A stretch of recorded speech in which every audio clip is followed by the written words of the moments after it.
Hi guys, நான் வேலு. இந்த video எதுக்குன்னா ஐடிபிஐ இன்டர்வியூ. ஸோ ஆல்ரெடி ஐடிபிஐயோட எக்ஸாம் எப்படி இருக்கும், இன்டர்வியூ எப்படி இருக்கும், ஒர்க் லைஃப் எப்படி இருக்கும்னு லைஃப்பை பற்றி கம்ப்ளீட்டாக ஒரு வீடியோ போட்டிருக்கேன் லாஸ்ட் இயரே. ஆல் அபவுட் ஐடிபிஐ பை வேலுன்னு போட்டிங்கனாலே உங்களுக்கு கிடைக்கும். அந்த வீடியோ வேணும்னா பார்த்துக்கோங்க. இப்போ நான் என்னோட ஆல்ரெடி அங்கே சொன்னது தான், பட் மறுபடியும் நியூவா நிறைய பேர் வந்திருக்கனால நான் மறுபடியும் சொல்றேன். ஐடிபிஐ எப்படி இருக்கும், இன்டர்வியூ எப்படி இருக்கும்னு மட்டும் சொல்றேன், ஓகேவா? ஐடிபிஐ எப்படி இருக்கும்னு போனா அது எங்கேயோ போயிடும். சரி ஓகே. இன்டர்வியூ எப்படி இருக்கும்? ஃபர்ஸ்ட் நம்ம எந்த இன்டர்வியூவா இருந்தாலும் ஒரு 5 to 6 டாபிக்ஸை தெரிஞ்சு வச்சுக்கணும். ஃபர்ஸ்ட், நீங்க யாரு, உங்க பேர் காரணத்துல இருந்து உங்க ஊரு, டிகிரி தனியா, ஓகேவா? உங்க பேரு, உங்க ஃபேமிலி, உங்க ஊர், இதை பத்தி நிறைய டீட்டெயில்ஸ் தெரிஞ்சுக்கணும். உங்க ஊர்ல ஒரு பேங்க் இருக்கு, அந்த பேங்க் எப்படி பிசினஸ் ரன் பண்ணுது, உங்க ஊரோட ஸ்பெஷாலிட்டி என்ன, அதனால பிசினஸ் எப்படி யூஸ் ஆகுது, இந்த டீட்டெயில்ஸ் தெரிஞ்சுக்கணும். Second, degree. நீங்க படிச்ச டிகிரி, முக்கியமா இன்ஜினியரிங் டிகிரி முடிச்சிருந்தா. ஏன்னா நான் ஐடிபிஐ இன்டர்வியூ போறப்ப 2 பேனல் நடந்துச்சு. ஒரு பேனல்ல கம்ப்ளீட்டா இங்கிலீஷ்ல மட்டும்தான் நடத்தினாங்க, ஒரு பேனல்ல தமிழ்ல பேசினாங்க. ஸோ லாங்குவேஜ் இங்கிலீஷ்லேயே மைண்ட் செட் பண்ணிட்டு போயிருங்க. அப்போ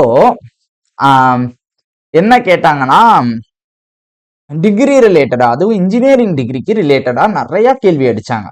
நான் மேக்ஸ் ரிலேட்டட், நான் மேக்ஸ் பத்தி சரி நம்மளுக்கும் டிகிரி ரிலேட்டட் அடிப்பாயன்னு பார்த்தா மேக்ஸுக்கு ஒன்றும் கேட்கல. ஆனா இன்ஜினியரிங் முடிச்ச மேக்சிமம் பேருக்கு டிகிரி ரிலேட்டடா வச்சு அடிச்சாங்க, ஓகேவா? So second, degree. Third, banking awareness, general banking awareness. எனக்கு தெரிஞ்சு நான் போனப்ப ஈஸியா தான் கேட்டாங்க. நான் எப்போ போனேன்னா 2024 பிப்ரவரி, சரியா? 2 வருஷம் ஆக போது. இப்போ வரைக்கும் எதுவும் மாறி இருக்கான்னு கேட்டீங்கன்னா எனக்கு தெரிஞ்ச மாறல. பேங்கிங் அவேர்னஸ் கொஞ்சம் ஈஸியா தான் இருக்கு. எந்த லெவல்லனா, டைப் ஆஃப் பேங்க் சொல்லுங்க, பப்ளிக் செக்டர், பிரைவேட் செக்டர், அதோட ஒரு எக்ஸாம்பிள் சொல்லுங்க. லைக் பப்ளிக் செக்டருக்கு ஒரு எக்ஸாம்பிள், பிரைவேட் செக்டருக்கு ஒரு எக்ஸாம்பிள், ஸ்மால் ஃபினான்ஸ் பேங்க்குக்கு ஒரு எக்ஸாம்பிள், இந்த மாதிரி கேட்டாங்க, ஓகேவா? ஸோ பேங்கிங் அவேர்னஸ் ஆல்ரெடி ரொம்ப படிக்கலனாலும் லைட்டா ஒரு மாசம் பட்டிட்டிங்கிறீங்க மட்டும் பார்த்துட்டு போய்க்கோங்க. தென் கரண்ட் அஃபேர்ஸ், ரீசெண்டா நடக்கிற இஷ்யூஸ், சரியா? தென் சிச்சுவேஷன் பேஸ்டு கொஸ்டின், இதை நிறைய வச்சு அடிப்பான். யாருன்னா ஐடிபிஐக்கார. எனக்கு எந்த லெவலுக்கு வச்சு அடிச்சானா, அடுத்த வாரம் ஐபிபிஎஸ் இன்டர்வியூ இருக்கு, உன்னை நான் இன்னைக்கு செலக்ட் பண்ணிட்டு அடுத்த வாரம் நீ ஐபிபிஎஸ் கிளியர் பண்ணிட்டா அங்க போயிருவேல, ஆமாவா இல்லையா? இதுதான் எனக்கு கேட்ட கொஸ்டின், சரியா? அங்க உங்ககிட்ட என்ன எதிர்பார்க்கறாங்கன்னா உண்மை, சரியா? நீங்க ஐடிபிஐக்காகவே வாழ்வேன் அப்படி சொன்னீங்கன்னா அவனுக்கே தெரியும் அது பொய்ன்னு. ஸோ உங்களோட ஆட்டிடியூடு, நீங்க போறேன்றது பிரச்சனை இல்லை. அவன் அடுத்த வேலிட் பாயிண்ட் என்ன கேட்பானா, போறேன்னா எதனால போற, ஒர்க் லைஃப், சேலரி, இதெல்லாம் காரணம் சொல்லக்கூடாது, சரியா? எதனால நீ ஐடிபிஐக்கு கிடைச்சு இன்னொரு ஐபிபிஎஸும் கிடைச்சா எதனால போற, நீ போவன்றதா அவனுக்கும் தெரியும், உனக்கும் தெரியும், ஓகேவா? அப்படின்றப்ப அவன் எக்ஸ்பெக்ட் பண்றது என்னன்னா, உன்னோட அந்த ரீசன் வேலிடா இருக்கான்னு செக் பண்ணுவான், ஓகேவா? எனக்கு கேட்டப்ப நான் என்ன ரீசன் சொன்னேன்னா, பேங்க் ஒரு பிசினஸ் பண்ணுது, இதோட ஒரு இடத்துல ப்ராஃபிட் கிடைக்கும் அப்படின்ற பட்சத்தில் நான் லிட்டரலி இந்த மாதிரி கொஸ்டினுக்கு ப்ரிப்பேர் பண்ணிட்டே போல. நான் எதிர்பார்க்கலாம் இப்படி கேட்பான்னு. ட்விஸ்ட், ஸ்பாட்ல அடிச்ச ட்விஸ்ட். அப்போ இந்த மாதிரி சிச்சுவேஷன் பேஸ் நிறைய யோசிச்சு வச்சிருந்தீங்கன்னா உங்களுக்கு இதெல்லாம் கிடைக்கும். ஸோ நான் என்ன சொன்னேன்னா, பேங்க் ஒரு பிசினஸ் பண்ணுது, அங்க விட இன்னொரு இடத்துல பெட்டரான ப்ராஃபிட்டோ பெட்டரான கெரியர் growth-ஓ இருக்குன்ற பட்சத்தில் கண்டிப்பா பேங்க் அந்த டெசிஷனை எடுக்கும்.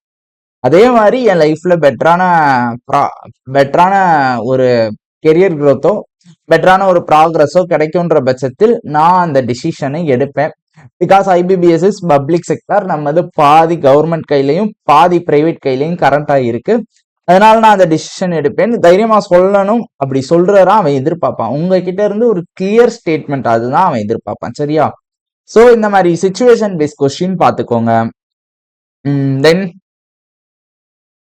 ஹச்ஆர் கொஸ்டின்ஸ், அது ஹச்ஆர் கொஸ்டின் வேற, சிச்சுவேஷன் வேற, ஓகேவா?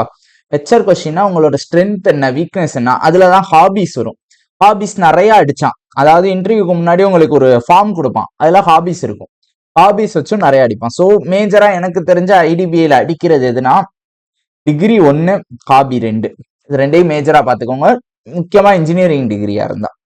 3வது சிச்சுவேஷன் பேஸ். தென் ஜென்ரலான கொஸ்டின்ஸ் லைக் வந்து இப்போ உங்க ஏரியால எதெல்லாம் பிசினஸ்க்கு ஹெல்ப் பண்ணும், உங்க ஏரியால புதுசா ஒரு பிரான்ச் திறந்தா நீங்க பிசினஸை எப்படி கொண்டு வருவீங்க, இந்த மாதிரி கொஸ்டின்ஸ்லாம் பார்த்து வச்சுக்கோங்க. சரியா? இதுதான் ஐடிபி இன்டர்வியூ. என்னோட எக்ஸ்பீரியன்ஸ், நான் கேள்விப்பட்ட வரைக்கும் இப்படிதான் இருந்திருக்கு இப்போ வரைக்கும். ஸோ தைரியமா போங்க. Interview worth. வேலை ஒர்த்தா இல்லையான்னு நான் ஆல்ரெடி ஒரு வீடியோல போட்டிருக்கேன். இப்போ அதை பத்தி பேச விரும்பல. Interview worth. சரியா? எப்படின்னா, நான் வந்து என்னோட ஃபர்ஸ்ட் இன்டர்வியூ ஐடிபி இன்டர்வியூ. அது போயிட்டனால அடுத்த வாரம் வர ஐபிபிஎஸ் பிஓக்கு நான் அப்படி ஒன்றும் பயம் இல்லாம போனேன். சரியா? ஸோ இன்டர்வியூ வந்து அது ஒரு பக்க கார்பரேட் கம்பெனிக்குள்ள போற ஃபீல் கிடைக்கும். ஒரு இன்டர்வியூக்குள்ள போயிட்டீங்கனாலே உங்களுக்கு வேலைக்கு போயிட்ட ஃபீல் கிடைக்க ஆரம்பிச்சிடும். ஸோ அங்கேயே டிவி செக் டாக்குமெண்ட் வெரிஃபிகேஷன் பண்ணுவாங்க. ஸோ அந்த டயத்துல உங்களுக்கு என்னென்ன டாக்குமெண்ட்லாம் கேட்பாங்கன்ற ஒரு ஐடியாவும் கிடைக்க ஆரம்பிச்சிடும். சுத்தி மிச்சவங்க எப்படி வராங்கன்ற ஐடியா. லைக் வந்து நான்லாம் ஷூ போட்டிருந்தேன், அக்செப்ட் பண்ணிக்கிறேன். டக்கின் பண்ணிட்டு ஸ்லீவ்ஸ்லாம் பட்டன் இங்க வரைக்கும் போட்டுட்டுலாம் போனேன். ஆனா என் கூட இன்டர்வியூக்கா அன்னைக்கு ஐடிபிக்கு வந்த பசங்கள்ல ஒரு பையன் டை கட்டி கோட்டு மாட்டிட்டு வந்தான். லிட்டரலி எனக்கு பாக்குறப்ப அது இப்படியெல்லாம் வரலாமான்னு தோணுச்சு. ஆக்சுவலா அப்படிலாம் போறப்ப எக்ஸ்ட்ராவா நம்மளை விட அவங்க வந்து அட்ராக்ட் ஆவாங்க. சரியா? உடனே கோட்டு வாங்கிட்டுலாம் போகணும்னு அவசியம் சொல்ல. டை இருந்தா முடிஞ்சா கட்டிட்டு போங்க. ஓகே, ஃபர்ஸ்ட் விஷயம் இங்கிலீஷ்ல ஃப்ளூயண்டா கேட்கோங்க. சரியா? தென் நம்ம வந்து இன்டர்வியூக்கு நம்ம மார்க் இன்டர்வியூ பண்ண போறோம். அதுக்கான டீடைல்ஸ் ஃபார்ம் வந்து கூகுள் ஃபார்ம் வந்து கீழே கமெண்ட் டிஸ்கிரிப்ஷன்ல நான் வைக்க சொல்றேன்.